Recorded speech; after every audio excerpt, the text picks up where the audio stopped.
Okay. Can you see the first page, the network structure and cloud computing slide? Yep.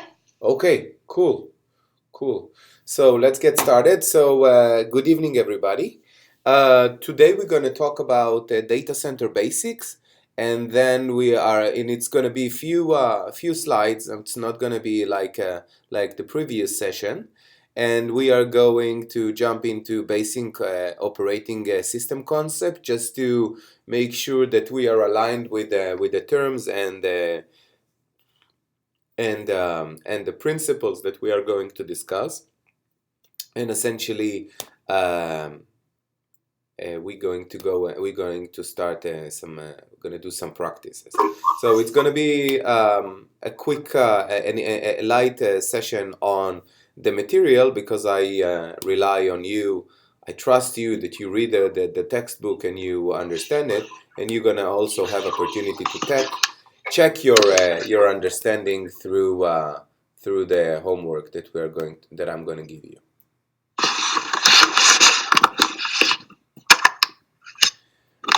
Okay, so yeah,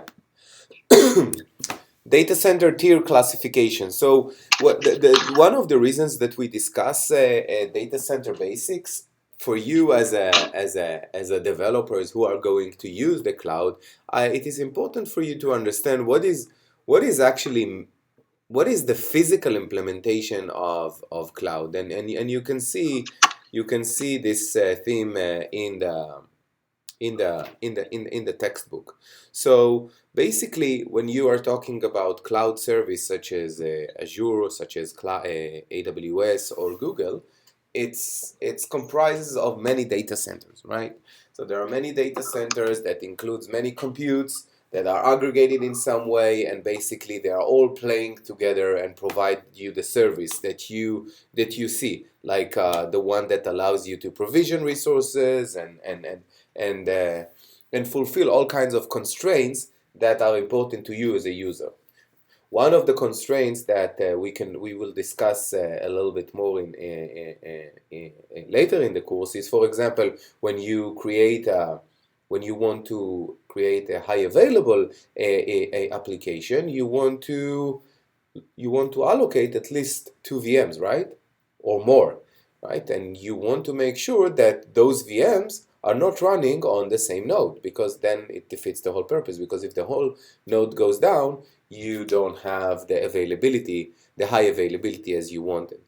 So this is one example out of many things that the cloud provides you, and the data center and the systems that operates the data centers provide. So this is why we go through. This is the value of us discussing this internal and physical and boring stuff of the cloud. So data centers are classified through tiers, right? So the tier 1 data center have a single path of power and cooling distribution without redundant component. And this is basically excuse me, the cheapest and the most straightforward implementation. You don't have so much reliability. You as a customer don't have so much reliability requirements, and you basically have build your own your own private cloud kind of thing shop, and you just have one power path and cooling distribution and no redundant components. So if something goes wrong, the whole thing goes down. And this is essentially the simplest, the cheapest, and the less reliable option. Tier 2 adds redundant components to this design. So for example, Tier 2 might have two paths for power. So if one goes down, the data center can get power electricity from other provider. This is an exercise that usually enterprise workloads would like to get.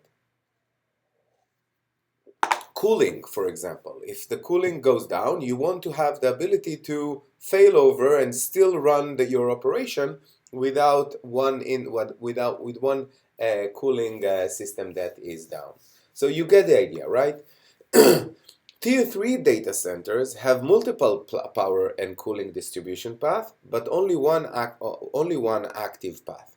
So, and this means that you have, so if for example you have n plus 2, for example, I have a data center, and for tier 3 I will have two reserve power path and cooling path that are just sitting idle and waiting for a failover to happen. This sounds like a really reliable and super cool thing, but it is very, very expensive, because if you think about it, you are paying for you have three electricity bills, you established three cooling systems, and you use only one. So there is essentially a price for this redundancy. And again, this is because of the reliability requirements. It is originated by the reliability requirements from the customer. And the tier 4 data center have two active power and cooling distribution path, redundant components. And you see what I'm saying. It's basically every tier just going and just increasing the redundancy and increasing the reliability and increasing also the cost. And this is how it looks like. And you can see here, and I hope to get some of the slides that we shared in Microsoft Ignite last week, and this will give you more understanding of how really modern data centers that we build looks like. But essentially, it follows this pattern. You have all these racks that are full of essentially full of computer cabinets, right? And they are all cooled with a CRAC, computer air handling unit, which is nothing else than cooling. And then besides of each cooling system, you have the power distribution, which is also redundant. And then excuse me, when Professor, yes, I had a doubt. So for the second tier, you said that there would be, for example, two power stations, which would, like they would be redundant. And so is it like, will they divide the load into two, or is it like the one is going to handle the entire load, and then if it fails, the other is going to handle the situation? That's an excellent question. That's an excellent question. The tier 1 and the tier 2 and all the tier are specifying redundancy level. So there is always, so what we call it active passive fashion. So when I'm saying that you have a redundant power and cooling distribution path, I mean that whenever I have more than one, it is just sitting idle and don't do nothing. It is waiting for a bad hour to happen. Okay. Okay? So, yep. So basically, if you think about it, it looks like that. And the power, okay, it's, let's see, where is the power room? So the power switch, so this, if we are looking at the electrical primary switch gear, if you can see here, it's basically, it has three, if you look at those three, so we have four types of primary switches that are getting fed, that are feeding the data center, and only one is active. Okay. So we are building, from capacity perspective, 4 times in this case than what we were supposed to, what we need to, okay, from the overall capacity. And the goal around it is to add redundancy, because, and the reason for the redundancy is all these pieces that the PDU, the CRAC, the cooling system, the power distribution unit, the computer, the racks, the clusters, and all these parts are physical are physical elements, and physical elements fails. They will always fail. And the reason that we need this thing is to and the reason that we need this redundancy is to overcome these potential problems. Okay? Did I answer your question? Yeah, Professor. One more question related to the same thing. Now, if we look practically, to a data center which has these things, the redundant elements. So, is it a time like where the one element which is idle is they are switched, that the one which is working is set to idle, and the one which was idle is switched to now working to maintain the balance? I think you're referring to the failover phase. No, like for example, if there hasn't been any fail for a long time, and the redundant one has not been taken into use, but there's this only one which is being used. So will there be a time when we need to switch the devices? I think that I'm not following. I think that I'm not following your idea. So how about we you let me finish some of the slides, and then we're gonna leave some some time to questions, because I think that I might answer your questions in the next few slides. Yeah, thank you. Okay. So yeah. So and just to close the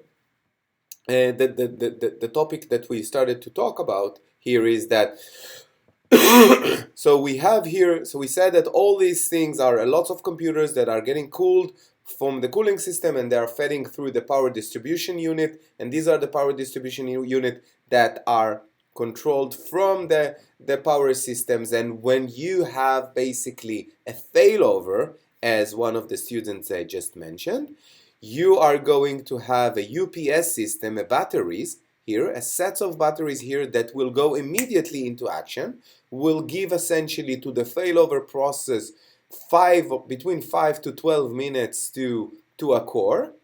And then if from some reason somebody fails and none of the power and none of the primary electrical sources are active, then there is an emergency diesel generator that will start up and will go into action and feed the entire thing, and allow another couple of hours to determine what is the nature of the current outage. Okay, so as you can see, there are several layers, right, that provides you availability and redundancy in power and the goal here is to provide service availability. Okay, so excuse me.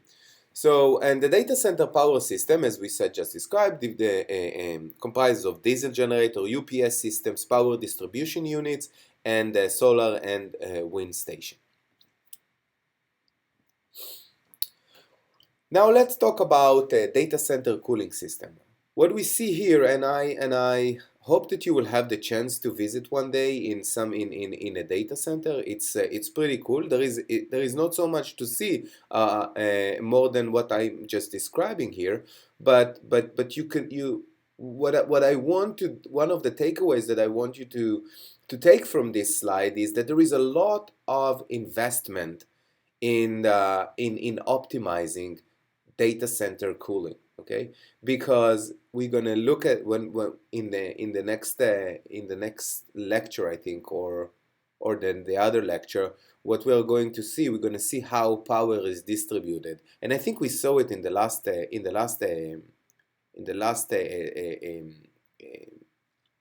lecture. But I guess that 40% of the entire power consumption in a data center goes between 30 to 40% goes to cooling. So basically, when you are operating data center, you are essentially operating, you're in the air condition business. So this is why it is super important to optimize the cooling story of a data center.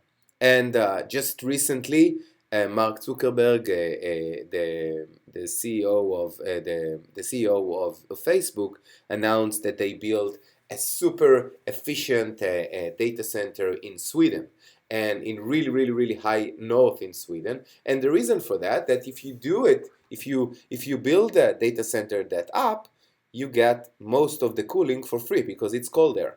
So cooling is an important aspect. This is what I'm trying to say.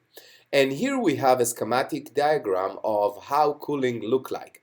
So, and it's kind of interesting because when you visit in a data center and you go through these aisles, you actually can feel it because there are warm aisles and cold aisles. And the reason for that is just that it's to allow this kind of air circulation. Cold air goes from below through the floating floor, go up and get fed into the crack unit, excuse me, and essentially getting recycled. Okay, so in order to preserve in order to optimize the cooling, we are keeping aisles. Instead of cooling the entire thing, we are cooling specific aisles in order to optimize the air condition effort. And this is another way to another approach of cooling system. It's called an in-rack cooling. It's increased the power density and cooling efficiency beyond the conventional raised floor limit. This is the raised floor limits, as I said, floating. As I called it out as a floating floor. So what happened here essentially is that you have lots of cold air going in and fill up the entire data center with no cold and warm aisles, and the whole thing goes up and it's going out from the other side.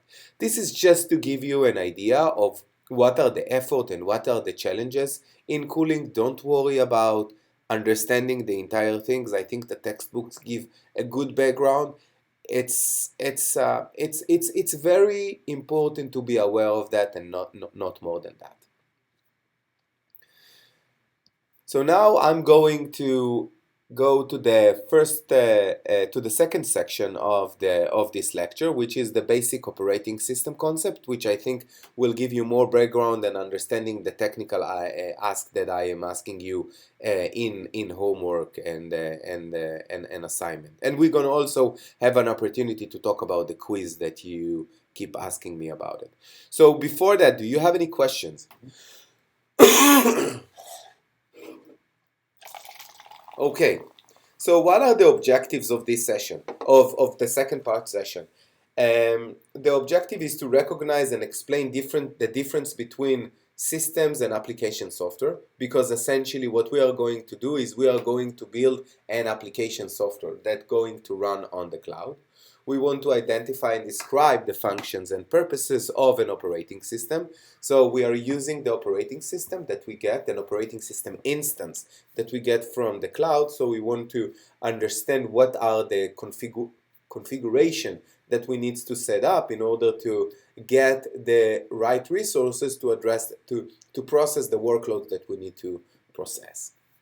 And then we want to list and describe a variety of actual examples of the contemporary operating system and the devices on which they run, and recognize and lastly recognize and explain the meaning of various terms related to operating system. Now, this topic can be taught in a separate course, which is operating system. I choose specifically to talk about it at this stage in this class is because that we are now, from that point, we are heavily relying on operating system terms, specifically Unix or Linux, which is the same. So now let's go through some questions. So we have the software. when we are discussing software aspects, we always need to have in mind to have a clear representation of the software stack. And when I'm saying the software stack is like thinking about who calls who and what we are running. Okay, so we start with the hardware, right? And the hardware needs to have a way to communicate with the user, right? So the first layer is the firmware. The firmware are actually the drivers that communicate with the hardware. For example, the mouse, the screen, and other peripheral, and the CPU, and the memory, and other elements, hardware elements. And then on top of that, you will have the operating system. The operating system basically will communicate with the hardware through the firmware in order to provide the things that the user wants. For example, I want to write something. I want to write something and make what my text available or visible through the command line. So I need to have an input and output channels, and this is what the operating system does. Okay, so and this is just few of the things that we want to think about when we are talking about software and specifically operating system. Again, this course we are going to focus more on Linux terms. So this is why I'm referring to. I will focus on file descriptors as I called out before, and yeah, things like that. So what is operating system? Without going through through all the details, it's basically a computer program, okay, that does two main things. It manages and controls the computer system, okay, and allows user to interact with this system. That's about it, okay. And the way that it does, it basically, so we have the users here, and he or she wants to interact with the system. Okay, so the user can go and interact directly with the operating system, and the operating system programs in our specific case will be system calls. Okay, and the system calls are, let me just pick up something. So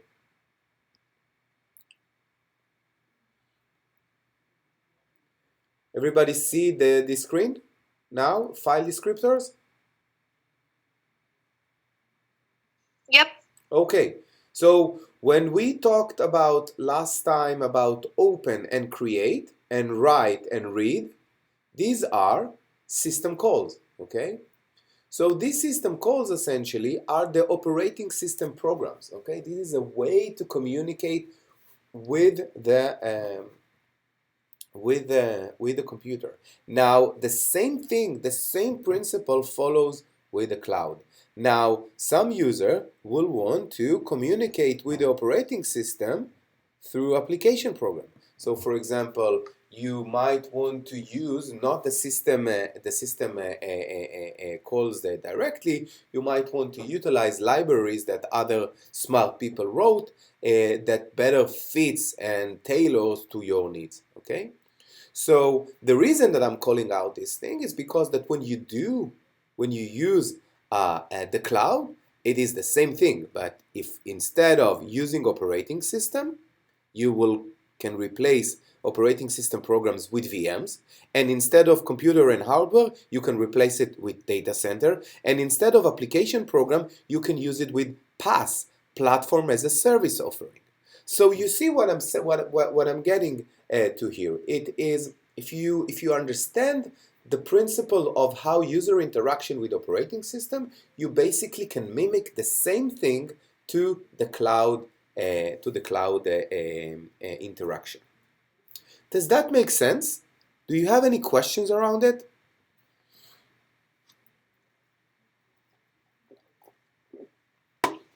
No.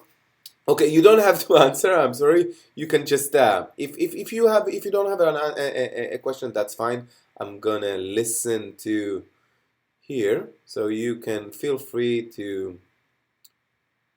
You can feel this is our yes. You can feel free to to send your question here. So and then I'm gonna look at it after that. If you just have something in mind right now. Okay. Excuse me. So, some operating system terms: a process or a task is an instance of a program of an execution.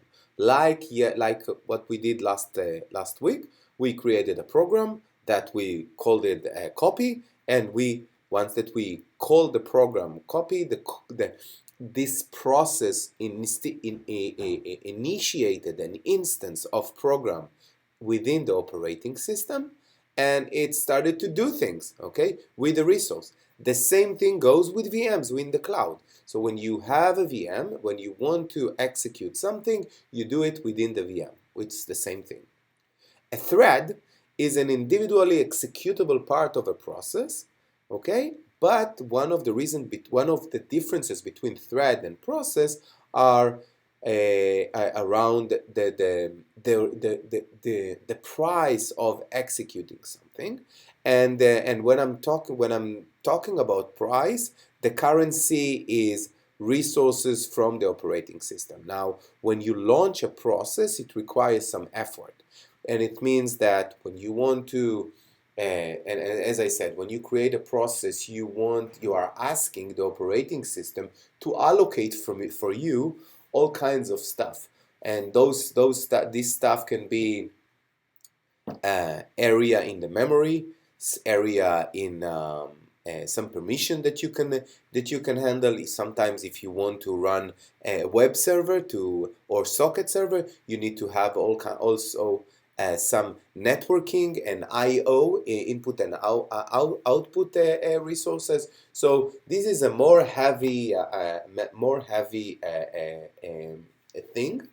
If you want to run thread is more lightweight process. So and a thread is something that runs within a process. So instead of asking the operating system, if you have a constant need to launch lots of processes and take them up and down, you might want to use one process and do it within the process in order to reduce the communication between the user and the operating system, and you can basically mask it and do it within the same process. Does that make sense?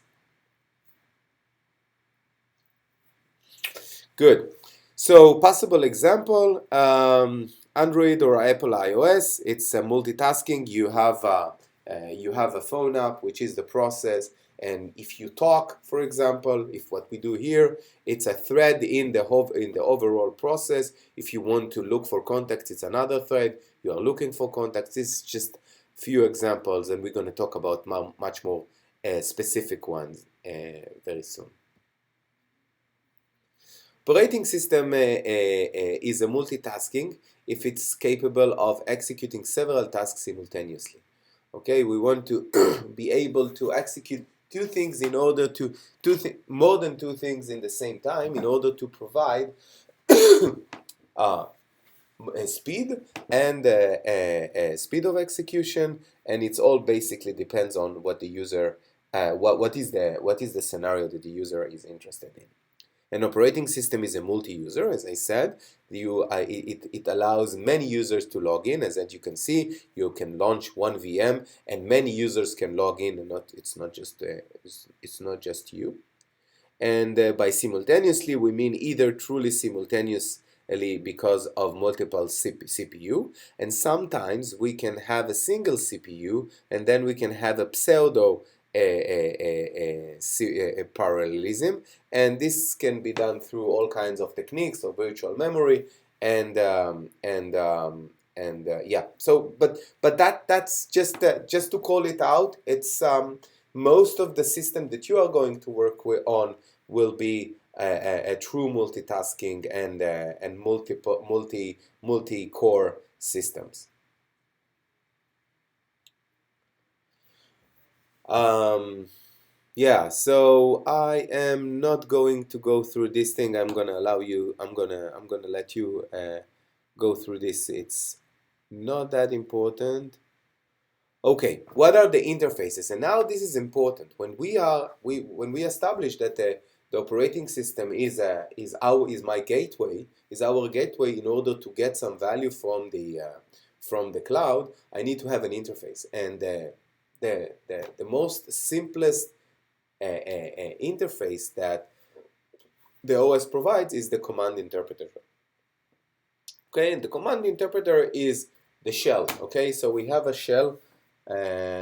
We have a shell command. We have a shell, as we can see here, and basically it allows you to send all kinds of requests and query the operating system for all kinds of stuff. We will see why it is important. Now, on top of that, on top of those interfaces, we said here that we might have application programs, right? So the application programs, will also provide some kind of APIs that will allow the users to write programs and to have access to system resources. So as you can see here, the user can ask the application program, and the application program will ask the operating system on behalf of the user. And this is just to add more simplicity, because the communication between user and the operating system usually is a little bit more rigid and more complex.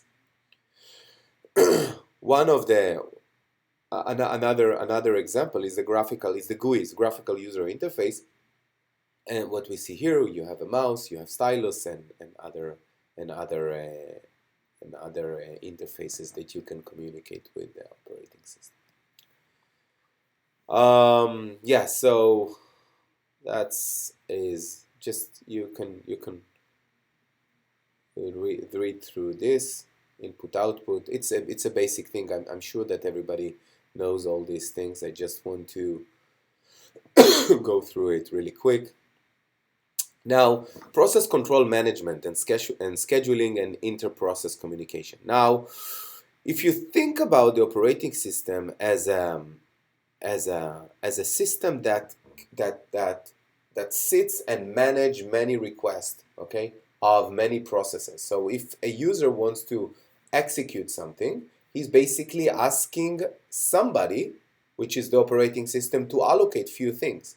One of the things that it allocates is going to the program control management, and it basically communicate and allocate all these things. Sometimes it needs to schedule things. So as we discussed, for example, if you have a program that needs to write lots of things to the disk, exactly as we did here, okay, as we did here, while we are reading and writing, there is not so much CPU to do, right? So therefore, we need some kind of a scheduling mechanism that's going to tell the process, okay, you can continue to work because you are now writing or reading to the I/O through the input-output devices. So I'm going to allocate the CPU to other processes. So you see that there are some scheduling needs to be done through the operating system, and this is exactly what is the purpose of this slide. So we need to determine. So therefore, sometimes a process can be in various states, right? So a process that is actually now running and serving the user can be in a running state. Sometimes it is waiting because it is waiting to get some access, some network access, or some I/O access to the storage, and therefore it can be in waiting state. Another role that the process control management and scheduling and intercommunication system does is dispatching or scheduling the process to execute through priority. So the operating system can decide what is more critical to be executed, and there is actually a command line through the shell to specify for you as a user, you as the owner of the operating system, of what do you think will be more important for you. So if you run several processes, you can set up a priority and you can say to the operating system, if there is a case that you don't have enough resources, please execute this process rather than the other one.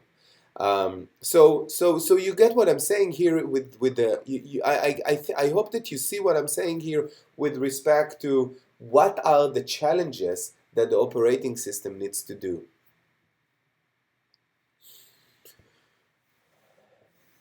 And now we are going to discuss the memory management. The memory management is also very important because when we discussed here this example, we are reading and writing, and you saw that when we change the buffer size, we realize that the application, which is our process here, behave differently. Sometimes it crashes because we chose a really big buffer size. Sometimes it went really slow because we chose a specific size, big or small. And therefore, it is important to have an effective memory management, okay, in order to ensure a correct behavior, application behavior, okay? So therefore, we have the memory management system that deals with primary memory, and the primary memory usually called RAM, random access memory. It keeps tracks of the memory allocation to each process and prevents processes from writing to memory outside of their allocation space. Now sometimes you don't have a lot of memory like what we had, like the example that I showed you before in the last practice. And what we and the way to solve this thing is by introducing a virtual memory. And virtual memory is nothing but an area, pre-allocated area in the disk to write all your stuff. So instead, if you want to, if you want to run a workloads that require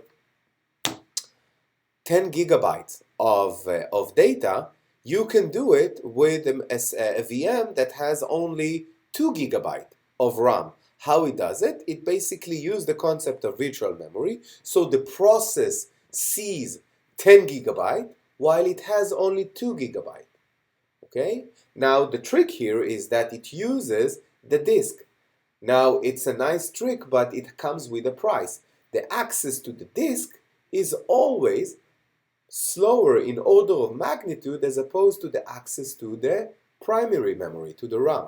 Okay? So you get you get a service from the operating system to not care so much about how much memory you have, because the virtual memory will take care of that. But you have to remember that although that the operating system does it, you are still bounded by the physical limitation of your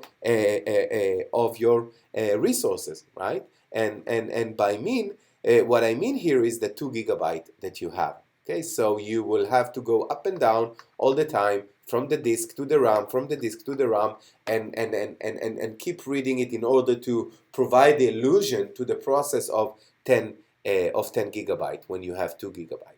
And the the process that the unit that the memory is stored in, the record that is stored in the memory called page. And this is why sometimes you will see that there is a page fault. Okay, all kinds of events in the operating system that called page fault, and page fault more specifically indicates the case where a process went to the virtual memory, thought that he has something, okay, he has some specific data that he needs, but in reality, this page was not in the memory. So therefore, the operating system initiate the page fault to the other system in the operating system, and then basically go and look for the page in the disk and bring it to you. Okay? And basically masking this activity from the user. It sounds great, but as you can see, that every page fault might require some time. Okay, so lots of page fault might indicate less a shorten of resources. Um, yeah. Yeah, and this is just another an instrumentation of why virtual memory is needed. You can feel free and go through this thing, go through this slide.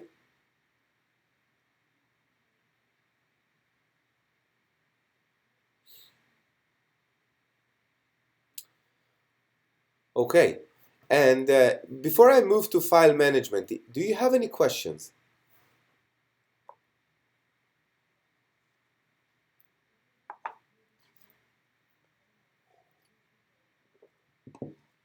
Okay, file management. File management deals with the secondary memory. So we said that we have the first memory, and the first memory includes um, the CPU cache and the RAM, the main memory. And then the second memory includes hard disk, CD, tapes, DVDs, and other stuff. Okay, it handles the directory structure to facilitate and retrieval the storage files. So for example, everything here start ls with the slash, and then you go to users, and you see all the users. You might go to Etsy, and you see all the Etsy. So basically you have a structure, and this is the file management system. Okay, um, it provides you all kinds of tools to copy and move files, to provide information about these files. So for example, lstat. Okay, I am on Apple, on the Mac OS, so let me log in into this machine. So if, for example, I have a file here and I want to know details about this file, propose. Okay, let's see.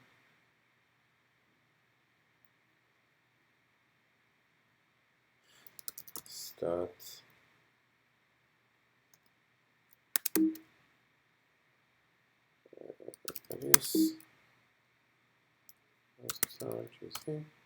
And now stat is one of the commands that can provide you all kinds of metadata about the file. So I just picked up, sorry, a file. I typed on its stat and I got all kinds of stuff. For example, I got the file name, the size, the blocks, the IO blocks, the inode, the links, the device that it belongs to, what is the access, records to it, and we can spend some more time. I just want to let me just close this thing so you have a reference. This is just an example. And this is very important to understand. The stat command is very important to understand when we are talking about file management, because every device has some sort of a tree structure that indicates where it stays, right? But all these things, when I mention here ls slash, all these things are not physical representation. It's a logical representation. You have slash, and then you have bin slash bin, you have slash dev slash it's Etsy slash home, and all these things. But behind the scene, every directory has an inode. Every file, every directory has an inode, and this is the index, basically the physical index that describes the location of of the the specific file. So if we do here ls, we can do stat for the specific folder, and when I'm saying dot dot app, it means that now I'm asking what is the details of this folder, Carmel. By the way, Carmel is my son, so this is why I always use this. This is as a username because it's catchy and it's a nice name. So what we can see here is that we can see that the inode of this file is 2020, and the inode of this file is 259730. So when we going to, if we are going to draw the tree that describes the operating system, the file system of this instance, there will be a line that connect a vertex that connect this inode to this inode. Does it make sense? Professor, I'm really sorry, but we can't see the screen that you are working on. Oh, I'm so sorry. Let's see. How can I show it? Huh. 1 second.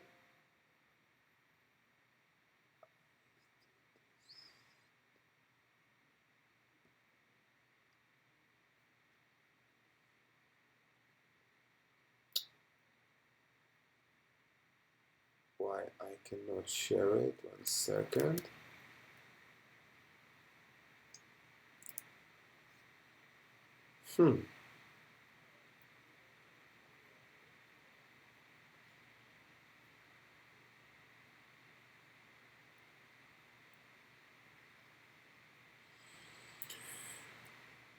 Let me stop sharing, and then I'm going to reshare this thing, and hopefully this is going to work.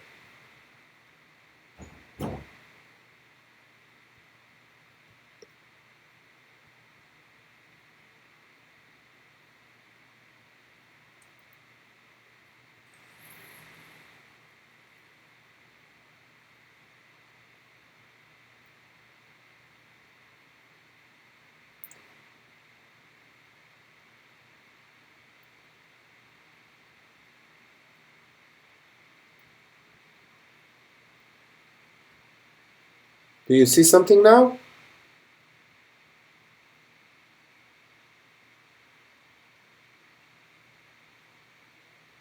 No, Professor.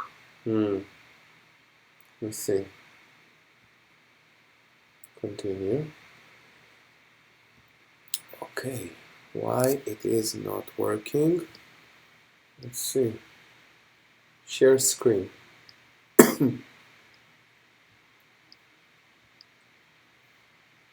How about now?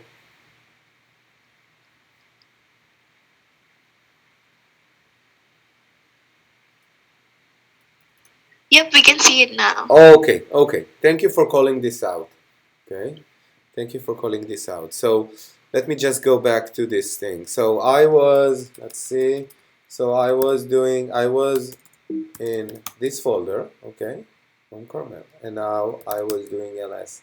Now I was doing a stat on the specific, and I wanted to do the stat command of this thing. I wanted to get all the metadata, and I saw, and here I can see the inode specifically, and I wanted to call out that if you want to know how these how the inode are connected, so every folder has a record that says, okay, I am a folder, and below me I have many subfolders and many files.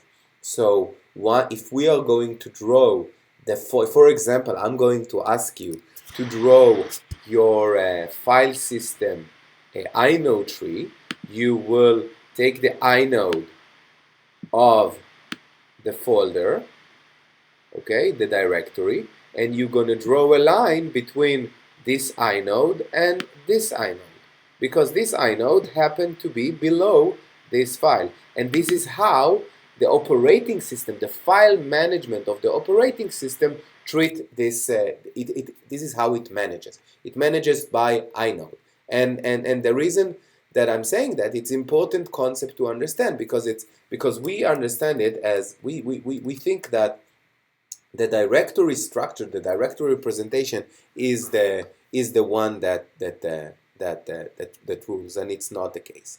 Okay, so we have a inode, and we have the physical devices that actually, if we look at the sets of F minus H, if we see here the list of devices, okay, we can see where we can identify what device it is actually used currently to store the specific things here. For example, the subfolder or the file or our file. Okay. So yeah, let's move on. Let's see. Okay.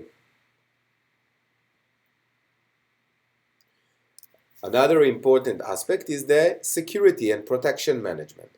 Um, Operating system stores data, right? And data needs to be secured and protected in some way, right? So Linux in particular, and Windows as well, provide some kind of security and protection management, and this management includes all kinds of um, um, um, permission levels.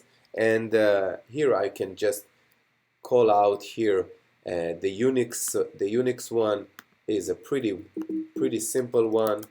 If you have a file, you have here the permission strings, okay?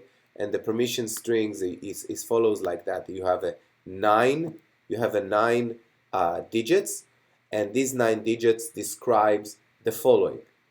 The first three, I'm not referring to the first one, okay? The first one indicates whether it is a file or a directory. If it's marked with D, it means that it's directory. If it marks with a dash, it means that it's file, and it can be also marked with link, and there is another type that I forgot, but we can go for it later. We can go through it later. But essentially, I want to focus on these ones first.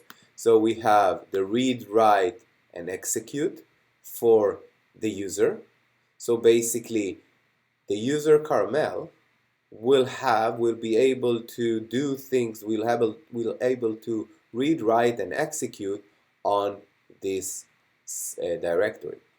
Now, and this is the group. Every user that belongs to this group will be able to read, write, and execute. And the rest of the world, not include the root, will be able to read and execute, but it will not be able to write. And this is the protection, essentially, that the operating system provides. It introducing the user, the group, and the rest. And this is how you can basically manage a multi-tenancy of users, and each user has its own permission. So, for example, if you go through the files of etc password,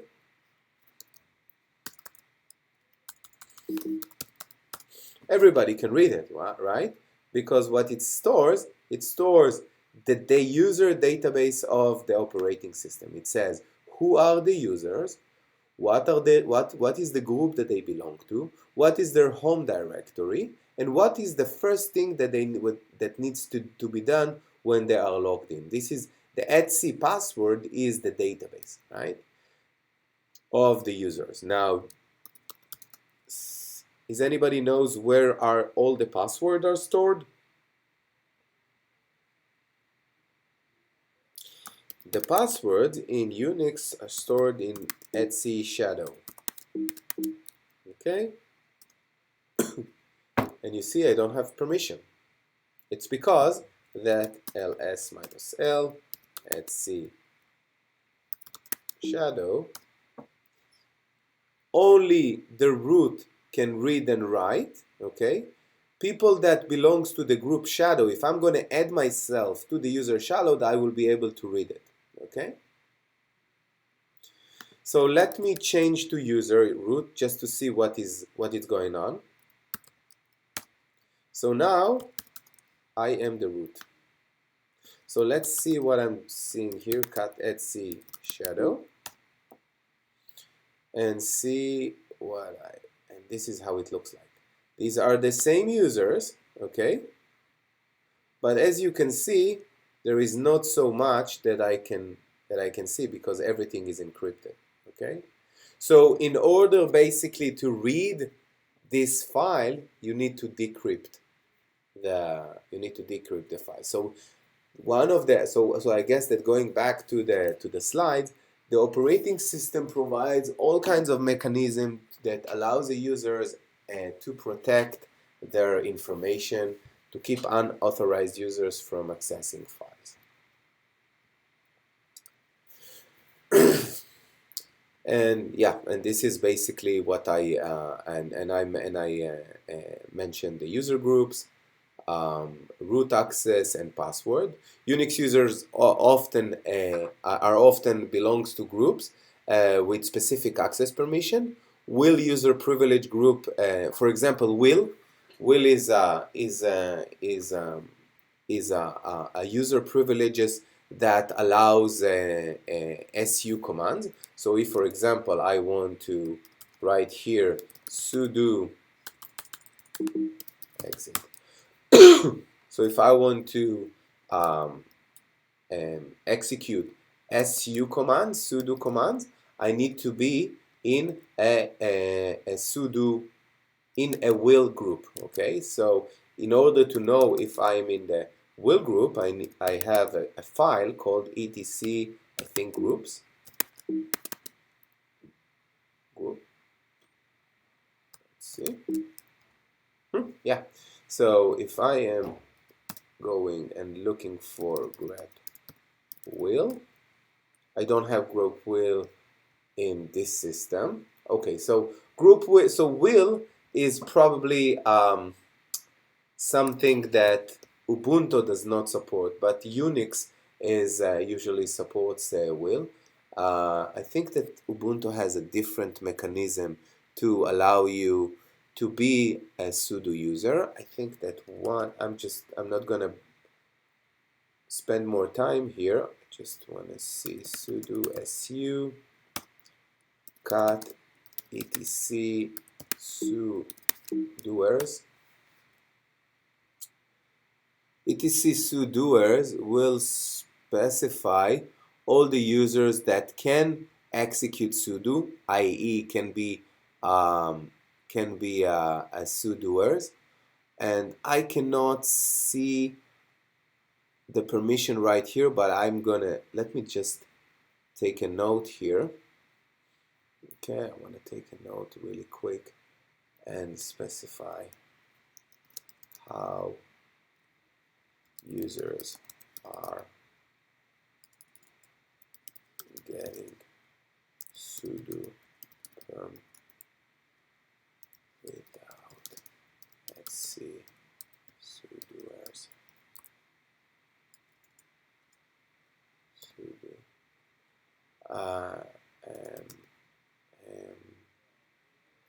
or will. Okay, this is just a note for me so I remember what to do with it. Just close it. Okay, so yeah, and before I'm starting the practice, I want to ask you if you have any questions.